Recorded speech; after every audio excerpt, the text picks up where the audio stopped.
Everyone thinks that teens in our world today use alcohol, tobacco, or drugs to cope with everyday struggles. You may think they do. But they don't. Welcome to the But They Don't podcast, a podcast for teens, by teens. Join us as we cover substance use prevention, mental health, community conversations, and more. Welcome to But They Don't. My name's Alyssa. And I'm Elle. And this is my friend, Jaden. Thank you so much for coming in for our natural high of the week. So you're Jaden. I was about to ask you your name, but your name's Jaden. What grade are you in? I'm in 10th grade. All right. And what have you seen in your school with drugs, alcohol, and vapes?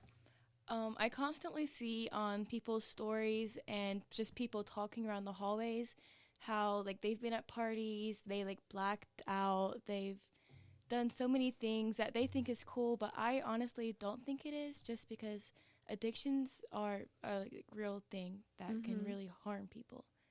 have those things ever been offered to you? Yes, constantly. Always, when I'm with my friends, if they bring other people, they always ask, if I want a vape or something, and I always decline, but it's just annoying because people constantly, expect you to want to do these things. And what kind of activities do you do, instead of doing those things? I constantly stay active in my community. I play 3 sports, and I also play the piano.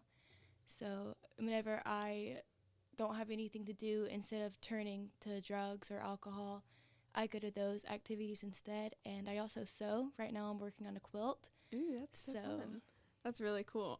Does that take up a lot of your time? It does. Yeah. Also, I take care of my siblings and I babysit a lot. Right. So yeah, it's really important to have those things that you do instead of going into the other things that people want to pressure you into, like drugs, alcohol, vapes, stuff like that. It's really important to have healthy coping mechanisms. Yeah.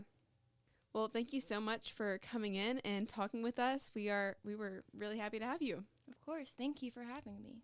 So to start off, our podcast this week is about vaping, and I'm going to let Elle talk about our blunt truth of the week. Yes. So our blunt truth of the week is that 1 out of 5 high school students have said that they have tried an e-cigarette or vape before, and 1 out of every 20 middle school students has tried a vape before. Wow. So before I actually knew what, Elle picked the blunt truth of the week, and before I knew what it was, I had already written that point down. So it's a high number, and when you think about it, if I'm counting off a group of people, one person in that group more than likely vapes. In middle school, that's 1 or 2 people in every class. Right. And that's 12-year-olds. Right. That's so, and it's sad because they are able to find access to these things. Probably through the high school students. Yeah. Well, I mean, the high school students really shouldn't be able to have it available either, but they do. But we don't. That was funny. Yeah. So Elle, what have you seen in your school with vaping? I see a lot of people in the bathrooms. A lot of people crowd around in the stalls and hit the vape in between classes. Hit the nick. Yeah. That's It's really awkward when you walk into the bathroom and you just walk into a cloud of smoke. yeah. And you're just I'm just here to wash my hands. Yeah. Well, for me, it's you walk in and there is I know it has the special smells, but there's a difference between being able to smell a vape and being able to smell some girl's perfume, you know? Mm-hmm. And it has that the weird air. It's humid and gross. It is gross. And so you walk into the bathroom and that smell always just makes me sick to my stomach. It's swampy. It is swampy, yeah. And they use that a lot to make it more make people want it more. And I mean, it works. It's kind of whenever we went to the Talk Hop seminar, that was one of the things he talked about was whenever they add the flavors and stuff, it just makes it it makes teens want it more. Makes it more desirable. Yeah, exactly. That was the word I was looking for. I was trying to figure out what word I was looking for. Whenever I was researching about vapes and stuff, one of the things that came up was positive effects of vaping. Like, you know how on Google it says, like, people also search, and that was one of the things that came up. I was like, what in the world? And so I tapped on it, and I thought it was so funny because it literally said that it makes your lungs function normally. I saw this thing when COVID started that was saying that people that vape and smoke are more likely to not get COVID. Which isn't true. That turned out not to be true. It really... it weakens your lungs. It did. So the people who got COVID and were vaping, there were more young people who were vaping and stuff who were in the hospitals having troubles with breathing and stuff than there were people who weren't doing those things because it was damaging their lungs. And the nicotine in it harms your immune system also. So it's harder for you to fight back that bacteria and stuff. Yeah, along with all of the other diseases that can come just from nicotine. You just don't want to add on to that. Right. So like I know that everyone says that vapes are bad for you, but like something that I was thinking about, like what makes them harmful? And nicotine, that's the basic thing. It's like, and then there's ultrafine particles that can be inhaled like deep into your lungs. And flavorants such as diacetylmorphine, which is a chemical linked to serious lung disease. Yeah, a lot of things. I learned about this the other day in science, how even like when you smoke or vape, you're breathing in a solid. Mm-hmm. And air is obviously not a solid. It's a gas. But when you smoke, like when you smoke regular cigarettes, you're breathing in smoke, which is little particles of ash, which is a solid. And it causes scar tissue all over your lungs. And even secondhand smoking. I went to this museum. It was an exhibit about the human body, and they had an exhibit of a person who hadn't smoked ever in their entire life, and a person who just had secondhand smoke, and a person who smoked their whole life. And the person who smoked their whole life, their lungs were completely black. Mm-hmm. And even the person who just secondhand smoked, their lungs were black too. And it's just scary. Yeah. It honestly, it's hard to understand. Like, for the longest time, it was hard for me to understand why people continued to vape, even though they know the effects. Because, I mean, businesses and nonprofit organizations that have done a really, really good job with putting out the word that this is harmful.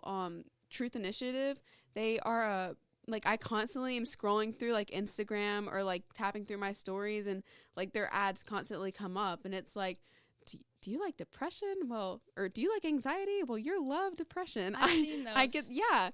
And because that's what vaping does to you. But people, it's so addictive for people that it becomes something to where they are so dependent on it and they can't go a day without it. Yeah. So I know it's hard for some people to understand why this is so addictive, but once you get hooked on it, you can't stop. It's like coffee, okay? Once you're drinking coffee every day, like, it's kind of hard to stop doing that, you know? Caffeine is a drug. It's just less harmful. Yeah. But, yeah, nicotine always starts as a way, or most of the time, starts as a way to cope with stress, but it ends up causing you more depression and anxiety and stress, especially for people trying to quit because it's so difficult. And a lot of people, it takes years. Right. Yeah. There's been studies that have shown that vaping is significantly associated with higher ADHD symptoms and higher risk anxiety. And of course, that's not always the case of why those things happen, but like it really just maximizes those issues.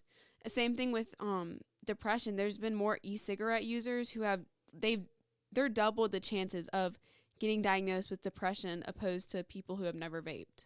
So something else that I think is important to think about is it's not just teenagers who are doing it. There's a lot of young adults that are doing it, and I think that's why it's kind of like that ripple effect too. So like you've got college age kids who are doing it. So of course you're going to have the high school students who are doing it, and then we talked about in our Blunt Truth of the Week, now we have the middle schoolers doing it.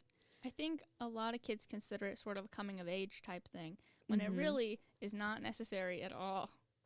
Right. It's kind of become more of a normal thing too. And a lot of people are being told, especially teenagers, are being told that e-cigarettes and vapes are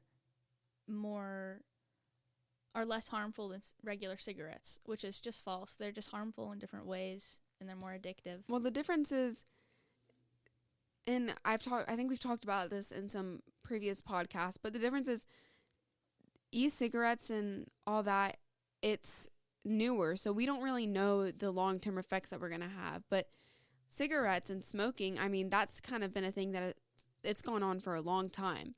So we've seen what it does to people and how it's affected them. Yes.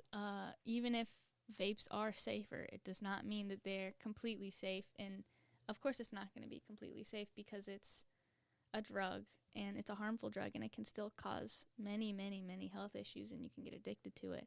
Just because it could be safer than a cigarette does not mean that it's safe. Right.